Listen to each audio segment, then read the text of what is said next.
so fetch. Hey y'all, welcome back to the channel. If you are new here, my name is Kaiya, and today we are going to be deep diving into Morbid Angel's debut album, Altars of Madness. The day has finally come. I am so excited for this video. Y'all have been requesting this album for a very long time, and here we are. So super ecstatic. This record came out in '89, so I've already done a full deep dive on Morbid Angel and really enjoyed what I heard. So if you haven't seen that video after this one, you can check it out right here. Do go check it out. I do want to give a shout out to the record label that is partnering with me on this video, and that is Earache Records.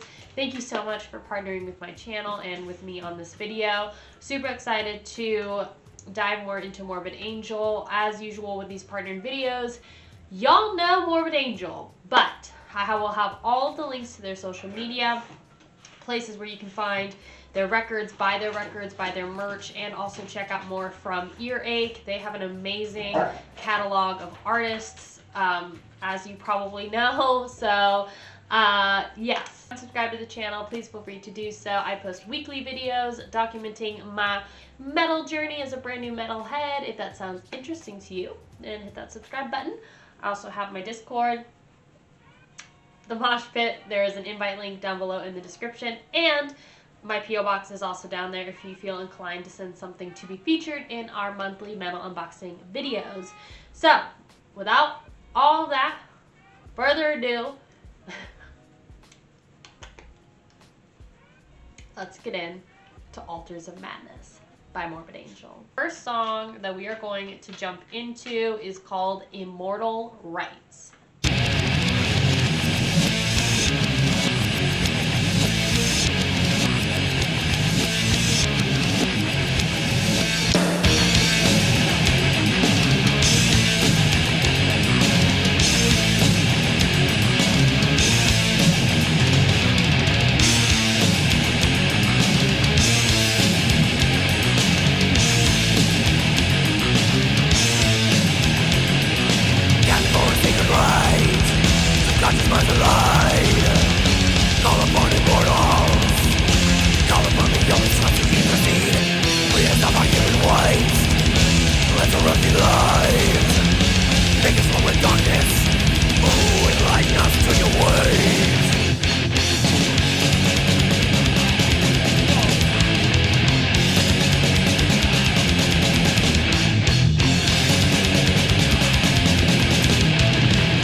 That section with the super high guitar tone, so like creepy haunted house-esque. It for some reason it's making me think of King Diamond. It just sounds like some opera singer or something that's like, oh, or just like creepy. It's a creepy sound. Really like it. Also really like how it goes from that to sort of almost like this halftime sort of thing after. It's not halftime, but it's just like this pocket groove right after, so it's just like such a nice change. Really like the drum sound. There's a lot of reverb around the drums, a lot of reverb around the vocals. You got heavy riffs, a lot of fast pace. Love his vocals. Yeah, it's working for me. It's working for me. We just did Bolt Thrower, and they also released their second record in '89. So it's going to be, it's interesting to hear this come out in the same era. Debut. Man, this is a strong song for their first song of their very first record.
The last, minute of that was,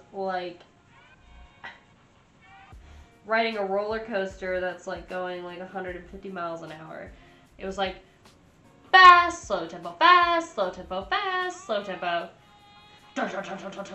And then... I don't know, there was so much going on. The ending was fabulous. That's my favorite part. There were so many. Now, I think my favorite part's the high pitch, fire. Look at that hair, lordy. I'm fine with it. Holy crap, it slaps hard. Imagine hearing it in '89. Yeah. Blow me right out the park. This takes me back to high school. My favorite band from my hometown, Tampa. This remastered version is sounding sweet too. Yeah, it does. That's why I like the remastered versions. Earache does it right with the with the remasters. Damn that intro. Oh man. Thanks for uploading. I really appreciate the new sound. Much easier to hear since I am used to modern produced music. Yeah, I've mentioned it a couple times, but it just has that nice 80s reverbed, older sounding studio drum sound. It's not super clean recording. It's just got a little bit more of that room noise, which I like. Yep, there's Digby Pearson again. He was all over Bolt Thrower's second record. Mr. Digby Pearson, you're a good man. Going all the way from Wales to Florida. Gathered for a sacred rite, subconscious minds allied. Call upon immortals, call upon the oldest ones to intercede. Rid us of our human waste, cleanse our earthly lives. Make us one with darkness, enlighten us to your ways. For some reason, my mind thought that said, make us one with dankness. I'm sorry. Alrighty, I mean, a banger of a start. Absolutely. absolute banger of a start. Just want to see Gunter Ford as their manager. This dude sounds really familiar too. So he did mostly just Morbid Angel, I'm assuming. So he did, yeah, several of their stuff. Alright, Gunter Ford. What a name. Also, I love this album cover. Sick, nasty, with all these like ghouls and stuff coming out of this. I love it. So let's go on to the next song, which is titled Suffocation.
The change in tempo between the chorus and then this verse is like crazy, because this is like, you know, a totally different vibe, and it's a lot more bouncy than what's previous, because this is like blah, blah, blah, blah, blah in your face, and this is a little bit more like but it like still in the pocket.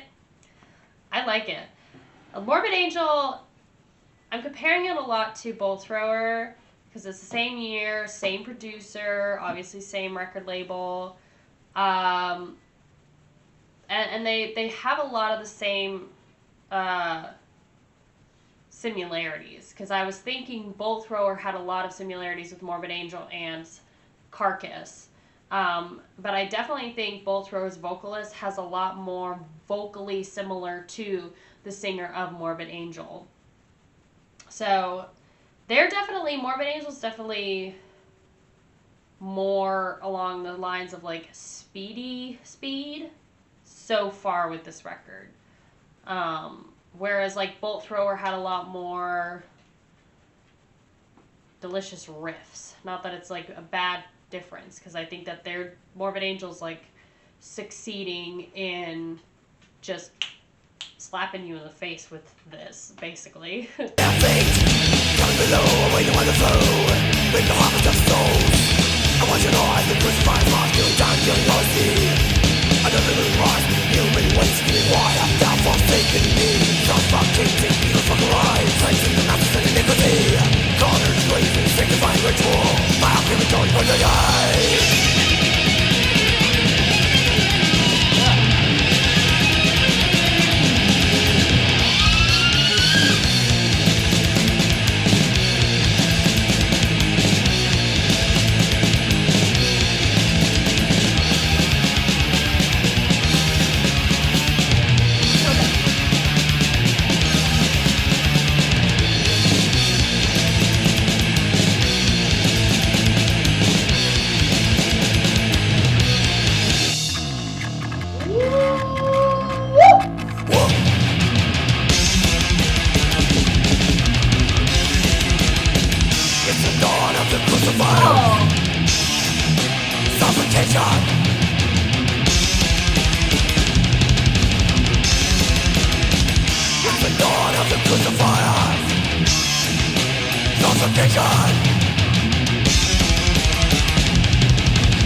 song.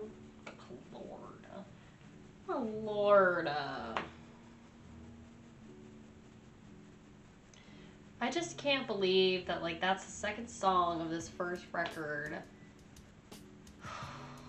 Like, there were people before me, before my time, that listened to this. But when this first came out, like, that would blow my balls off. Oh my gosh. All right, great. The effect on this, like, ending solo here was nasty. It had, I don't know what it was. I don't know if that was specifically an amp or if it was, like, going through some sort of, like, effect. But I really liked it. Amplified, just, like, so much compression on there. And I loved the bridge. The bass, everything cuts out, the bass kind of does this thing. And then I think he held out a note before it, like, kind of, like, slid into the song, and then we get this, like, delicious bridge. And then everything cuts out again. You get the, and then it hits you in the face with, like, I think the chorus that we've been had. I don't know. It's going really fast. It's going really fast. That's one thing, again, I'll mention. Morbid Angel has a lot more speed on this one. So, I really like it. That was just really, really tasty. Oh my goodness. It means you can hear every tick of the drums. Love that bass line. Yep. What an amazing freaking... What are you staring at? You ever have your dog or your cat just, like, stare at something and you're like, what are you staring at? And it's nothing, but they, well, I tell you what. Laugh at the tragedies, mock with disrespect, goats under rule of Father Time, leeches pass judgment on their fellow kind, and die when their inner self goes astray. Alas, I pay homage to the ancient ones, speak my name, raise the staff of the morbid priest, descend into the fires of the true law. Suffocating, evil smoke arise, cleansing the masses in iniquity. Cauldrons blaze in sanctifying ritual, vile crematory burns my eyes. Oh, very poetic again. No notes. None. El Zippo. Why?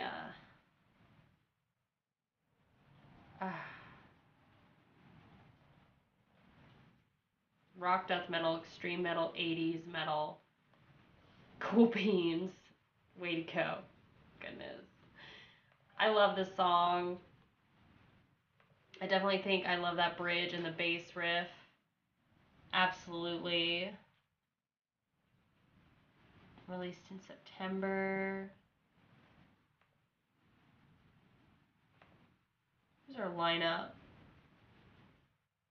Complete lineup. No years on this one. Oh, we just lost recently one of the guitarists. Richard Brunel? Oh, this font's real tiny on Metal Archives, Bubba. Richard Brunel just died in 2019. Damn. Oh, man.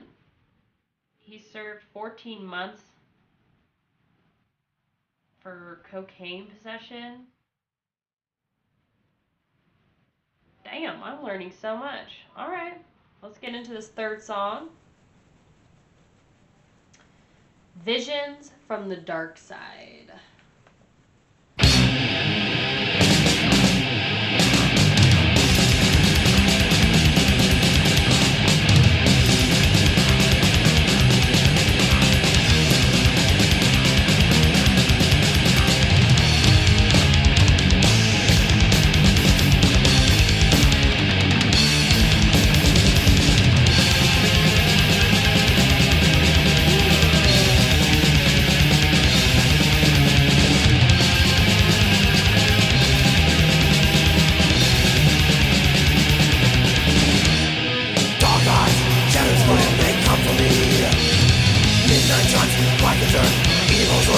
that pause, just want to say real quickly, both guitars panned, beautiful harmony, like right here when everything paused, they kept something going, and in my brain I saw it as like a wisp, very forward. It was like, and then it just all comes back in with the vocals. That was weird. That was intense. It's fate, open wide, captains of my dreams. Lasting times, most right, take my mind again.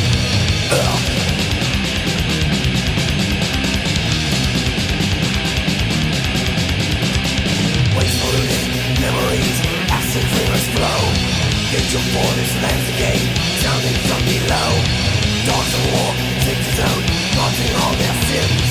Weapons aimed at liberty, I vision no one wins. Will take my mind all the way. The dogs like calls, I shan't resist.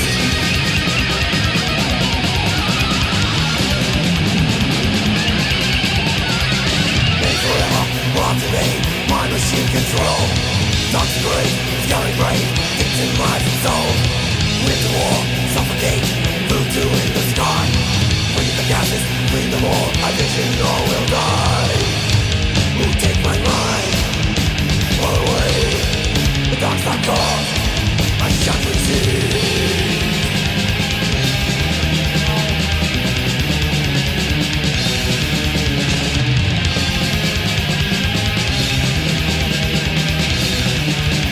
This like main riff,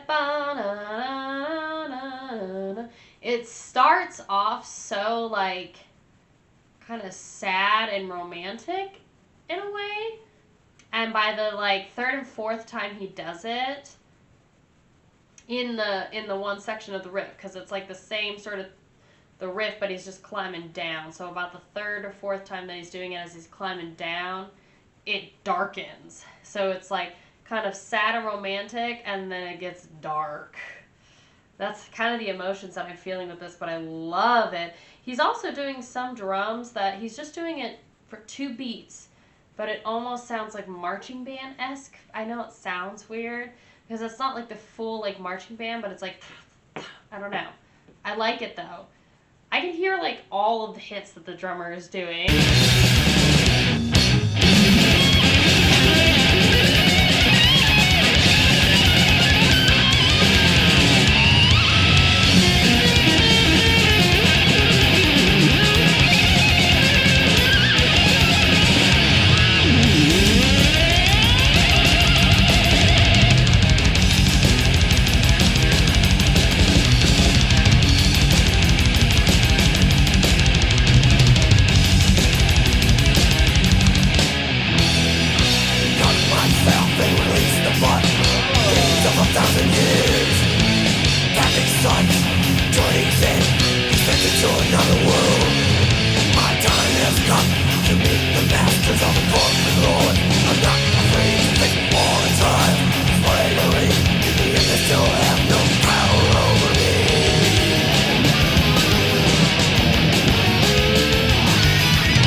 That they're throwing at me.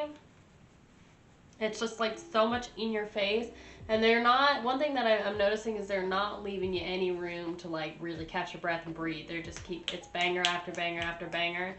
And their transitions are just quick. There's not really a lot of like slow, groovy pockets yet. It's just a lot of like in your face, death metal, fast paced, which I like. It's definitely a lot more hard hitting.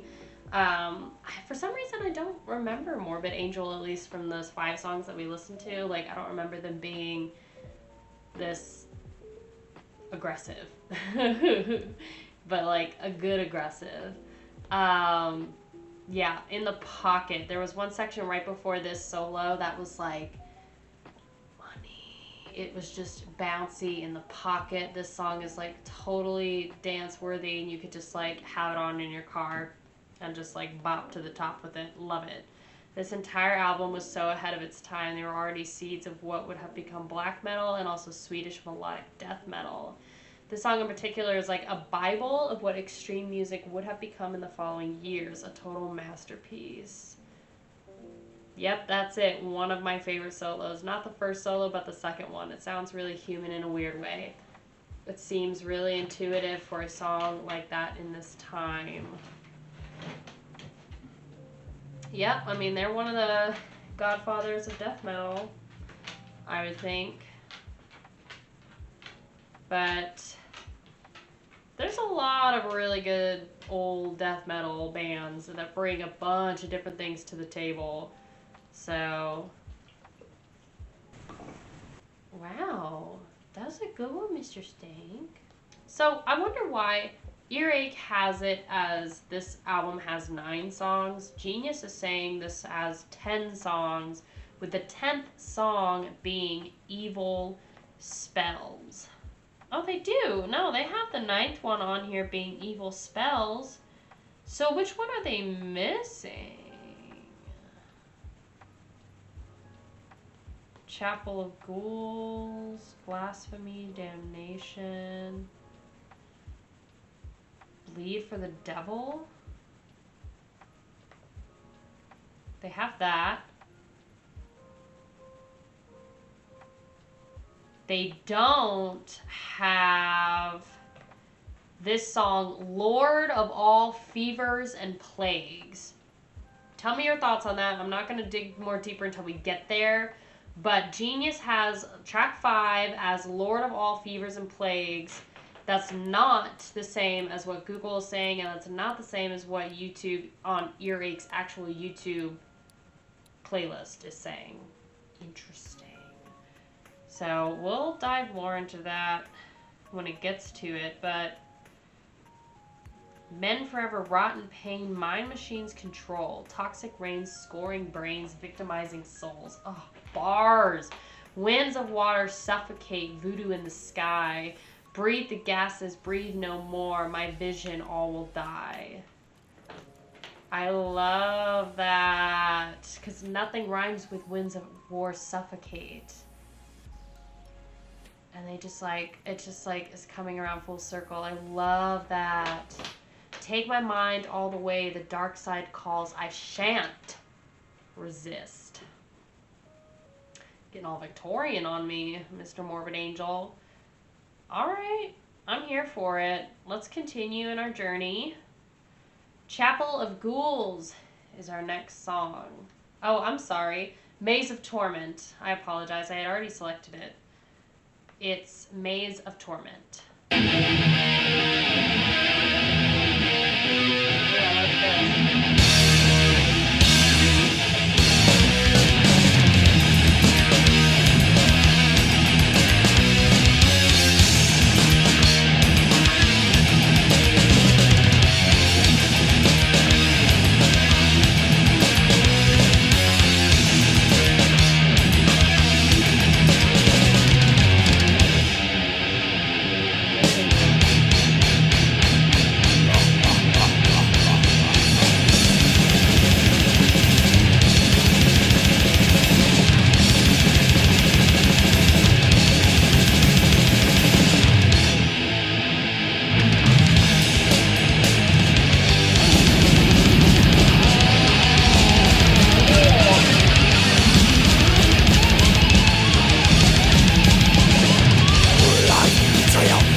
better with scarf. Those are going for you. Leave a mark. Warning comes too late to save you now. Visions of suffering stand from the inside. You pray for death. Warning does. Love that they hold out that note on that solo. Everything kind of fades out. And then we get into this little groove pocket. This totally different section of the song. Love it. There's so much going on. It's just like getting rail T-boned by train. That is this album. It's relentless. It's aggressive. Whew, girl, I wasn't ready for it. I have no room to breathe. This is about as slow as they're really gonna get for this record. is what we're really getting at here. So, okay, let's continue. The footage you can only die once. Souls are being raped by the maze. Lost in these halls, endlessly.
So I spoke too soon, definitely, because that breakdown was, that had been what I was wanting. So I like the fast stuff. It's just a little overwhelming, but I like it. Don't get me wrong. But when they go slow, it's money. Guitar tone sounds amazing in this. Guitar solos sound amazing. Relentless, love it. This breakdown is juicy. It's in the pocket, nice and slow. Great change for the song. And also, it reminded me of the comment for God of Emptiness. There was a comment that said that song really was one of the first, like, kind of slower death metal songs that came out onto the scene. And a lot of people at first didn't really like it. I think that's what it said, but it kind of grew on people. And I could kind of see how that would be the case based on just the first 4 songs or 3 songs that we've listened to so far. Because if this is what Morbid Angel had as their, like, base to go off of for their first record, like I said, it's aggressive, it's fast, it's punchy, there's not a lot of, like, breakdowns or breaks or anything, then yeah, I could see a slower song like God of Emptiness being like, what is this? You know? But I could also see a lot of people being like, yes. So I really like it. Maze of Torment. I also like the way he's saying that line at the end. Yeah, this album must have been devastating in '89. Yeah, definitely.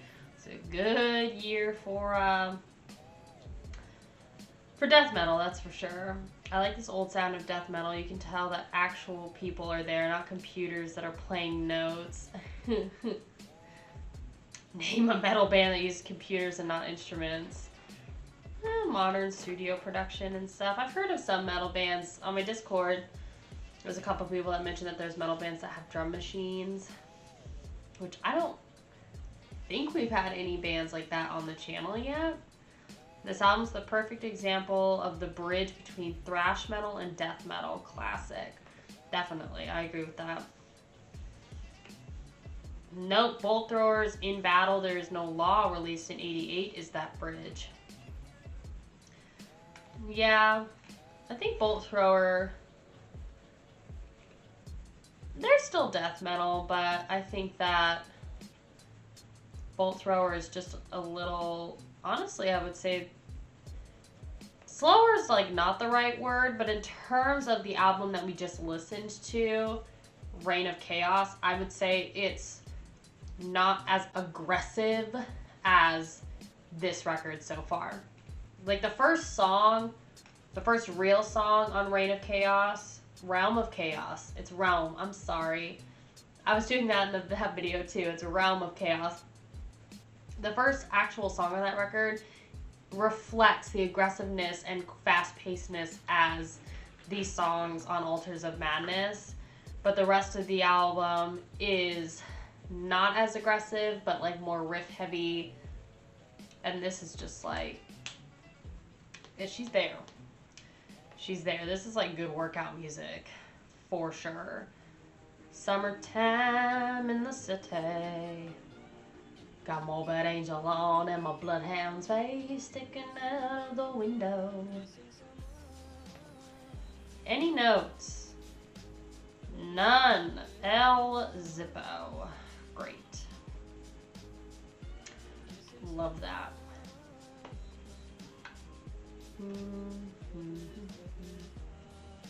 This is probably a way of viewing hell. I liked this chorus, Maze of Torment, Maze of Torment, Maze of Death. I like the way he sang that in the end. This bridge, passing through corridors embedded with scars of those who have gone before you and left their marks. Warning comes too late to save you now. Visions of suffering stabbed from the inside. You pray for death. Mourning does no good, as you can only die once. Souls are being raped by the maze, lost in these halls, endlessly. Maze of torment, maze of torment.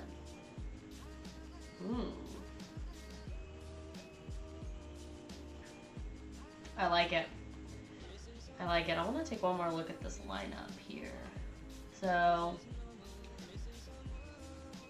we have the main songwriters being Trey and David, so singer and one of the guitarists. We have is the bassist the lead singer? Originally worked with Morbid Angel as a producer on their aborted debut album before joining them as their bassist and vocalist in '86. Oh, interesting. That's awesome. He left Morbid Angel again in 2015 due to incompatibilities with regards to working with Trey. I could see that, since like it can be interesting working with songwriters for that long. I mean, you just look at Stevie Nicks and Lindsay. I forget what his last name is. I think, is it Lindsay or Leslie? I don't know, but I just know that they like had known each other as like friends slash dating when they were like 16, and dated and broke up and were friends, but also bandmates, and like wrote amazing songs together for years throughout Fleetwood Mac. And they had a very like interesting toxic relationship, I feel like, also. So it's just really interesting to like think about that whole process, being in a band, writing music, sharing that sort of stuff, because when you actually like writing songs with people, it's a very intimate experience. Even just like playing music with people, regardless of the genre, it's a very emotional, intimate experience, because music does that. At least in my opinion, I feel like it's a way for us to like be connected and whatever. I know, fruity, whatever. You can think what you want, but music has a way of like connecting to your soul, okay? So here's the thing. Okay, before we get into this, I forgot. fifth song is a mixed bag because nobody has Lord of All Fevers and Plagues on here. So I'm curious to know why this isn't on here. Is it because it's in a different language? I'm just kind of like looking up this stuff. In ancient Mesopotamian religion, Pazuzu was the king of the demons of the wind. Oh, so this tells me that we weren't allowed to listen to this one because people thought they were summoning something. Alright. I don't even know how to pronounce that. Is a Mesopotamian deity of vegetation and the underworld. In Sumerian mythology, he appears as one of the two guardians of the supreme sky deity's celestial palace.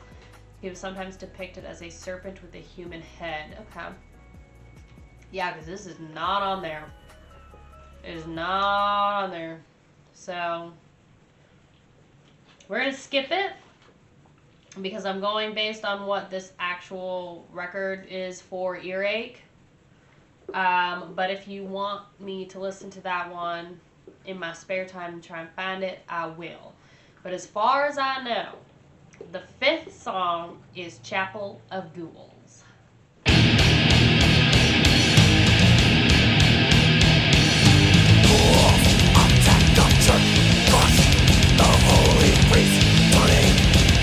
Towards hell, run with Satan's flames. Crush the priest, the feeble church.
choral vocals super high up here. Just as a very light layer. It's almost like, I don't know, I'm seeing like really thin ovals. I know this sounds so weird, but this is just how I'm visualizing it because of the headphones. 3 of them or 4 of them, and like the vocals are just like, oh, just like layered like right there, super thin, right on top. Interesting. It's not real. It doesn't sound like it's real, but that doesn't matter. Interesting. Because the change too between like super fast pace and then we got these like stops, and the guitar is panned all the way here, and it sounds beautiful on those like stops. I don't know, it's like a very positive, nice note over here, and then it kind of opens up into this pocket here with these choir vocals. Interesting. Oh, I guess it makes sense with Chapel of Ghouls. Yeah, it's kind of ghouly, chapel-y. Okay, okay. I get it. I see it. Great. Sorry, didn't mean to pause again.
Masterpiece that had like a beginning, a middle, an end.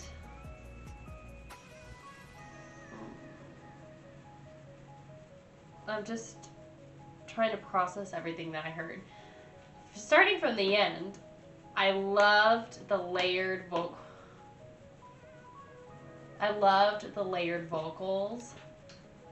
of like all the layers. What? You want me to pet you? Okay. All of the layered vocals, it really did sound like demons, like Satan. I don't know. It's just really nice and pocketed there. I also really loved the bridge.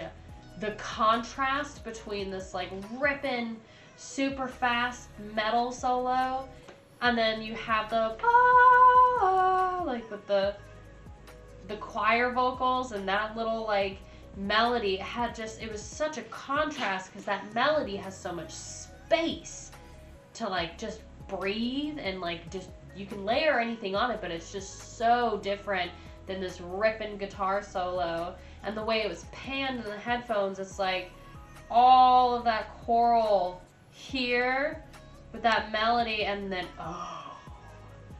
delicious second guitar just setting a nice delicious foundation, just pocketing, following that riff. Money. They played around with some really nice panning in this song too, which I thought was really good. Yeah, kind of giving me Chapel of Ghouls. I mean, King Diamond-esque vibes again. I liked the choral sound. Chapel of Ghouls. I liked the whole theme of it. Definitely felt a little bit more like a storytelling song in a way. It's definitely one of their longer songs on this record too. Sitting just under 5 minutes.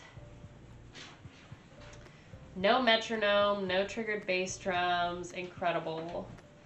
Pete Sandoval couldn't play double bass before this album.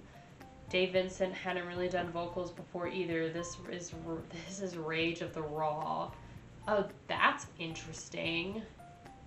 The bass drums are absolutely triggered. The only reason people dislike triggered drums is when the sample played sounds like crap. These sound fine. What are triggered? What does that mean? Triggered drums. Interesting. This is some relaxing stuff. You could say that again. That again, LMAO. Oh my god. Greatest track from Morbid Angel. They never came to this much close to perfection in any other songs. That's a large claim. Greatest death metal song from '89. I don't know. I don't know about that. If some of the most evil and wicked demons from hell formed a band, it would be these guys. Oh, man. Alright, Chapel of Ghouls. Very interesting. I have a feeling that original track number 5 didn't actually... I think it got cut from the album because people complained. That's my theory. I think that there's got to be something about some complaints with the record. Oh, here we go. So this one is an unreviewed annotation, but it says pretty straightforward lyrics. It's about a bunch of demons and ghouls having a party in a church, committing heinous acts of murder and blasphemy. I like it. That's the other thing too, is like I was imagining a haunted mansion, and that scene in Stranger Things where Eddie is like playing Master of Puppets. I'm sorry, I'm spoiling it for you, okay? He's playing Master of Puppets on top of the RV and there's all that lightning and stuff. I imagined that kind of energy on one side of the mansion in this dark haunted mansion and all these like bats flying around. They're just like playing epic metal. That's what I imagined. It was pretty awesome in my brain. Crush the priest, the feeble church, the family of dog, lust upon the altar. Demons attack with hate, Satan in the fires of hell awaits. Death against you all, God hear my death call. Oh man. Ghouls attack the church, crushed the holy priest. Turning the cross towards hell, wreath in Satan's flames. Just one old party. I like it. I like it so far. Alright. So now we are going into the 6th song, Bleed for the Devil. This one's a shouty. Shouty, shouty.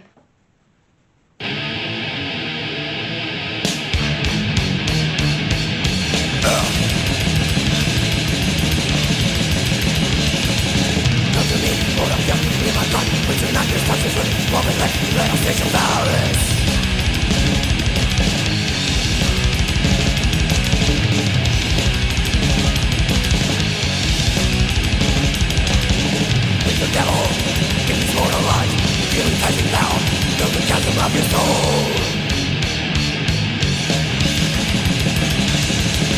Feel the hour smell of death, trace us with your magic, feel the night mistakes of evil, summon for the beast.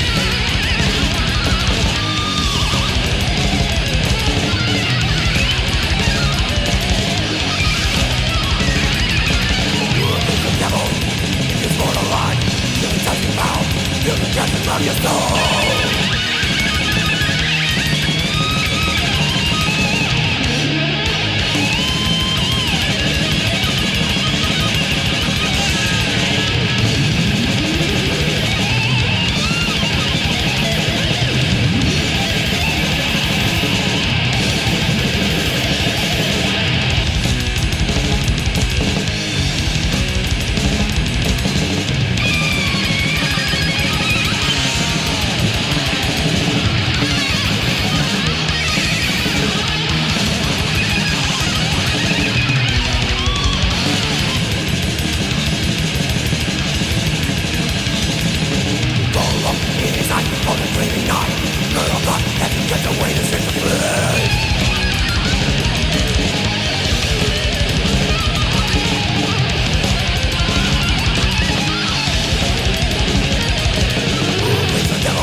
God, this is a wall of noise. That's all that is. It's just a wall of noise.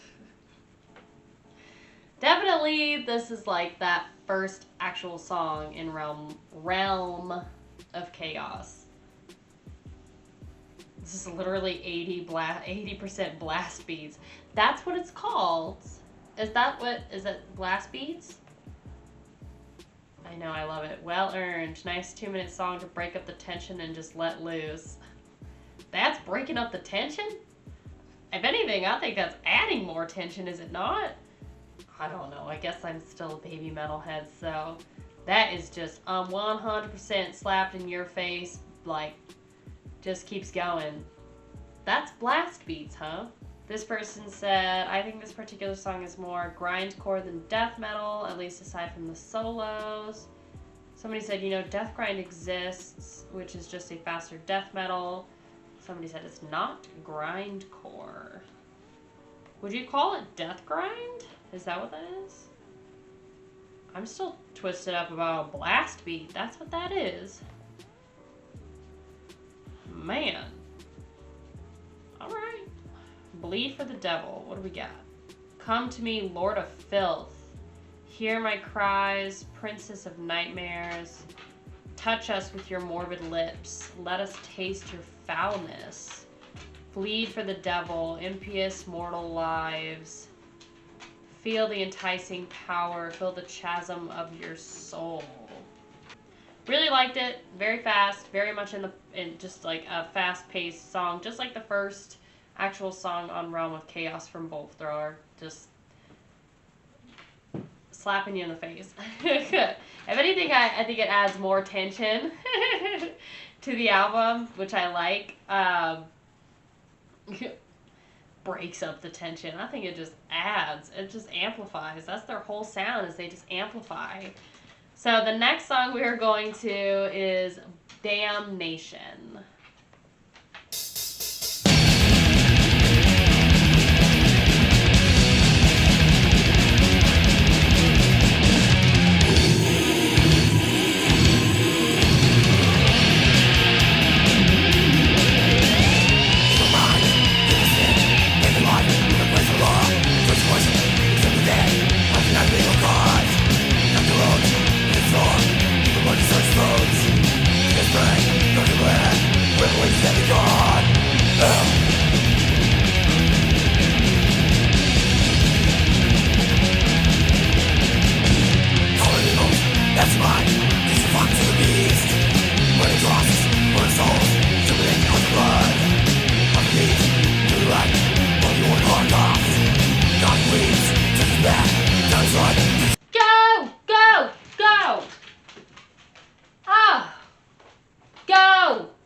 No! Go lay down! I'm sorry. They've knocked into my lights. Coda shifted my camera already. I'm tired of it. Go! Stop staring at me behind this camera. I'm trying to film and they're just staring at me as if I'm not trying to enjoy metal. Go do something else.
tone difference of that.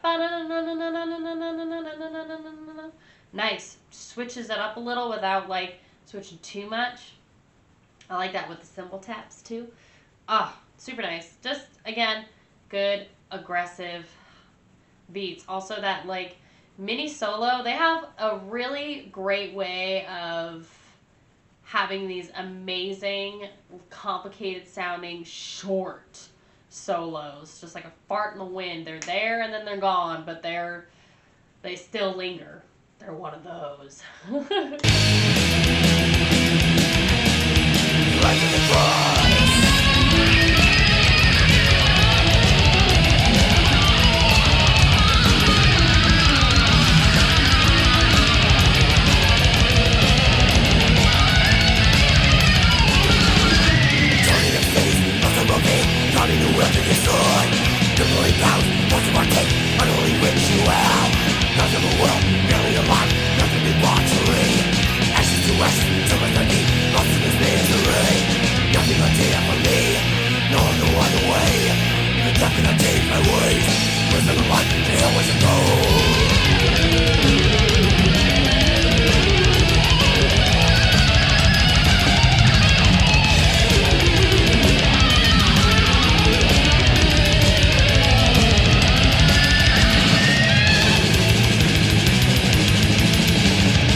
Guitar solos do they have in that song?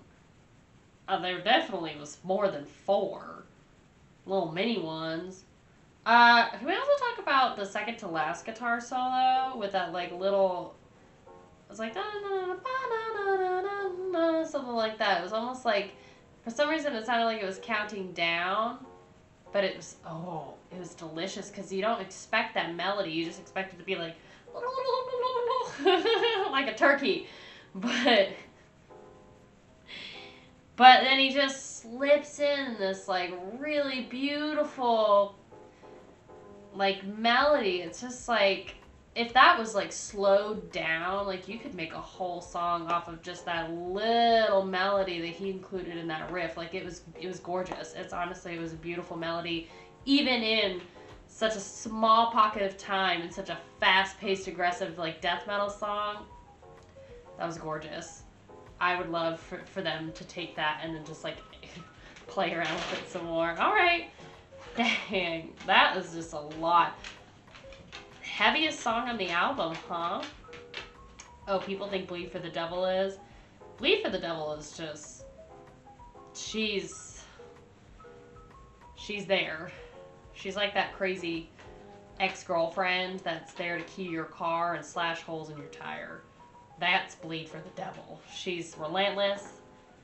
You better change your phone number and change the locks on your house, okay?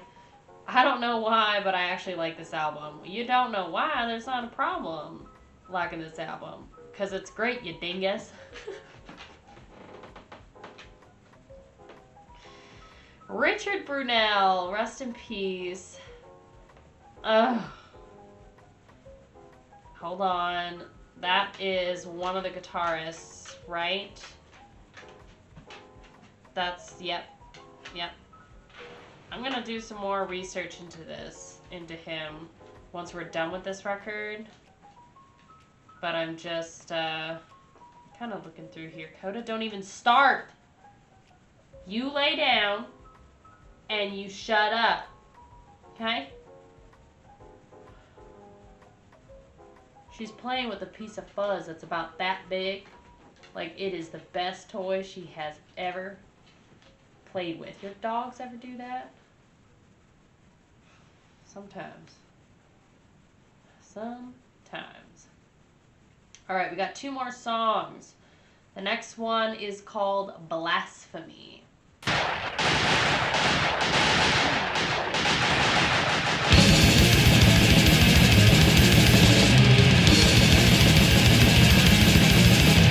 I am the god, master of the art. I display the shaft, blood in the flesh. Blasphemy. Chant the blasphemy, mockery of the Messiah. Curse the Holy Ghost, flavor of the weak. God lies in greed, God of hypocrisy. You laugh at your bastard child, no God took gun before me. Nothing that goes. Nothing that goes. Nothing that goes. Nothing of the Holy Ghost.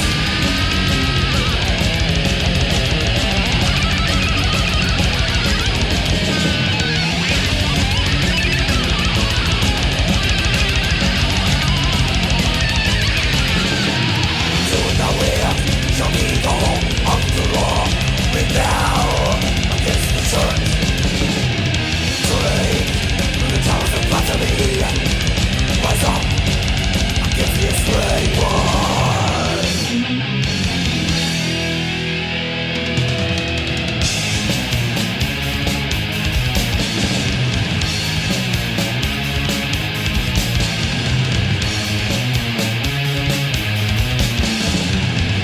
What an interesting beat to come out of that.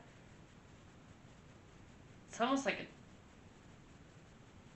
it's not a 2-step sort of thing. It's just like, I don't know. It's like so different. Doesn't seem like it would work either under this like riff that he's playing. Oh, that's just interesting.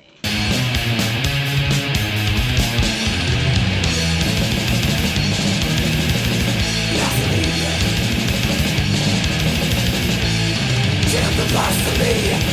Mockery of the Messiah, curse the Holy Ghost, flavor of the weak. God of lies and greed, God of hypocrisy. We laugh at your bastard child, no God took it before me. Nothing that goes. Nothing that goes. Nothing that goes. Nothing of the Holy Ghost.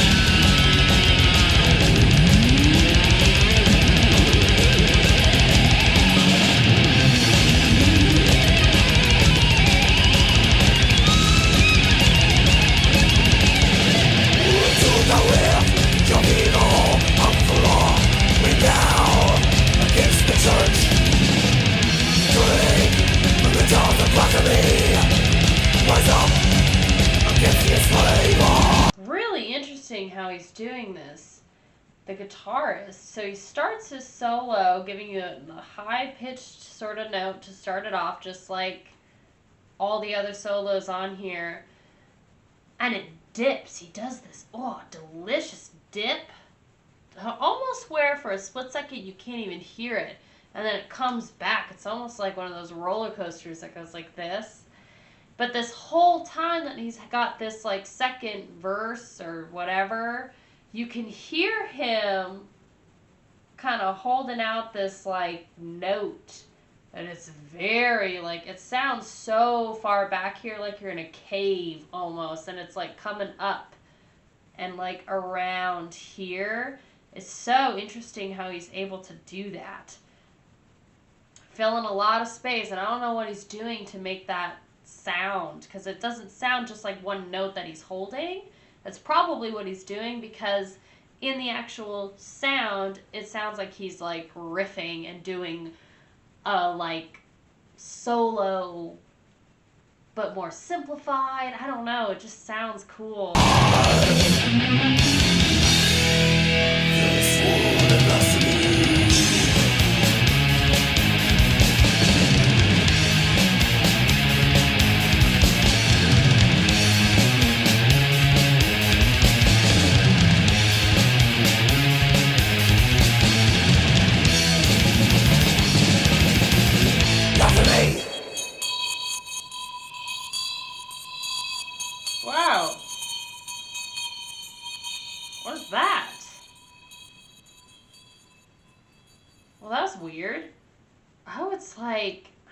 sounds like I don't know, the way that they keep panning it back and forth, it's like a marble being, like, bounced around. Like one of those things that you, like, it's like all the silver balls on the string and you take one and it goes like this. That is, like, the effect that it just had in my headphones. Oh, that's interesting. I wonder what kind of human crap could ever push the dislike button on such a masterpiece. You'd be surprised. You'd be surprised. Soon to be legal in Ireland. Was this album banned in Ireland? No, Blasphemy is now legal in Ireland. Oh, yeah. I have a feeling there's some Damnation with that one song. There's people that don't like death metal, man. They don't like, you know, they don't like metal. There's some countries that don't agree with it, you know? They don't condone it. But not here in the USA, because Tampa, Florida. Quick question. Oh, why is it lacking Lord of All Fevers and Plagues? It was originally an extra track available only in the CD version back in 1989. Well, that doesn't make any sense because, I mean, if it's on the CD version, why wouldn't they have it in the digital version? Digital music wasn't even a thing really back then. At least, I mean, I think it was starting to become a thing, but I think that was more in like the early 90s, right? 89 was more cassettes and vinyl records and stuff like that. I don't know. Plus, like, well, maybe it's still a thing where you actually have to buy the physical CD to do that, but I don't see Earache holding out on us on that, but maybe. Who knows? I mean, that would make me feel more inclined to buy the CD, because I love extra stuff. I love when I open up CDs and I get, like, a poster with the booklet and stickers and codes to get merch and stuff like that, but that's just me. So I wish you could fit more of that stuff in with the little cassettes too, but sometimes you can't. So we're gonna go look at these lyrics real quick. We did Blasphemy, Digby Pearson, Eugenius. Let's see. Nothing on this one. Alright. So, we're on to our last song though. This one is called Evil Spells.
Interesting on this like guitar part, something like that. They have the lower melody here, but the higher guitar melody is funky. It's like either really, really high on the fretboard, or it's more of like the physical sound of like scratching against the strings. Not like scratching, but if that makes sense, like sliding up the string sort of sound. Very high pitched. Very, very high pitched.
It's so sassy, but it reminds me of what Pantera was achieving in the early 90s when they switched from hair metal to groove metal. It's kind of got that sound. It's super like in the pocket, sassy, just ugh, but in like the good kind of ugh. I like it. I love that this guitarist, like the lead guitarist, his whole like shtick is just swooping in, doing a quick little beautiful guitar solo for like 2 to 4 measures, and then just dipping and then wailing in the background until it's his time to come forward and yell at us some more. That's like the whole MO for his solos, and that's exactly what he did in this song.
I love that they just fade out to this like super in the pocket groove.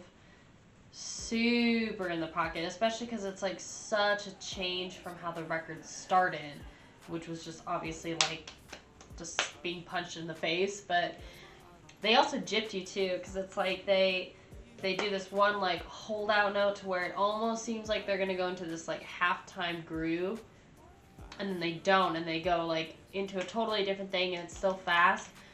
And then they do the same thing, and then they get into this final like bow to where they finally break it down, but it's not in the same beat or way that you would expect it to based on that first initial like boom, you know? So nice way to break it up, nice way to keep you on your toes. So this is one of their most underrated songs. They know how to write riffs that sound black and hellish, but the outro riff to this song just sounds so evil. There's nothing I compare it to. I think the ending riff, now that I think about it, makes me think more of like Black Sabbath. Some Black Sabbath in a way. Old School Never Dies. I would like to see a Celtic Frost and Morbid Angel concert. Oh, man.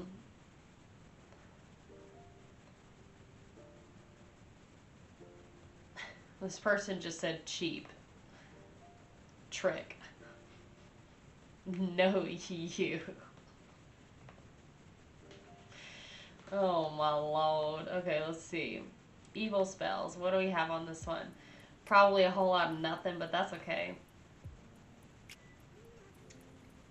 Yep. Nothing. I liked it though. I definitely think that This record as a whole is just like punchy. Okay, let's go to complete lineup. Digby Pearson was their producer and executive producer. So they doesn't look like they had, at least on Metal Archives, there's nothing about like other filler members. Altars of Madness wiki. Let's see. Debut Florida-based death metal album.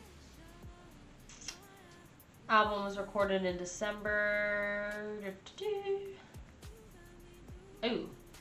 One of the earliest examples of death metal and is considered to have helped pioneer the sound along with Possessed's Seven Churches in 85 and Death's Scream Bloody Gore. That's right, Death was coming out at this time too. In the era, God, what a time to live in Florida, man. My lord. You got Cannibal Corpse running the scene during this time. You got friggin' Death running the scene at this time. Oh. You okay, honey? He still has a lingering cough. No. Frontman David Vincent's vocal style was influenced by the early English grindcore scene and fellow Floridian Chuck Schuldiner of Death. Ugh, rest in peace, Chuck. So, guitarist Trey was noted that psychedelic music was an inspiration for his writing on the album, particularly Pink Floyd. I guess I could hear that with the guitar tone. Obviously not the style. But, oh. Comfortably Numb's solo is my favorite. I get chills every single time when the second solo comes around. It's my favorite song of all time. Oh. When writing guitar solos on the album, he abandoned the use of traditional scales and said, I would just pick an area on the guitar and play it without really looking at it. I'd connect to it in a different way. Wow, that's awesome.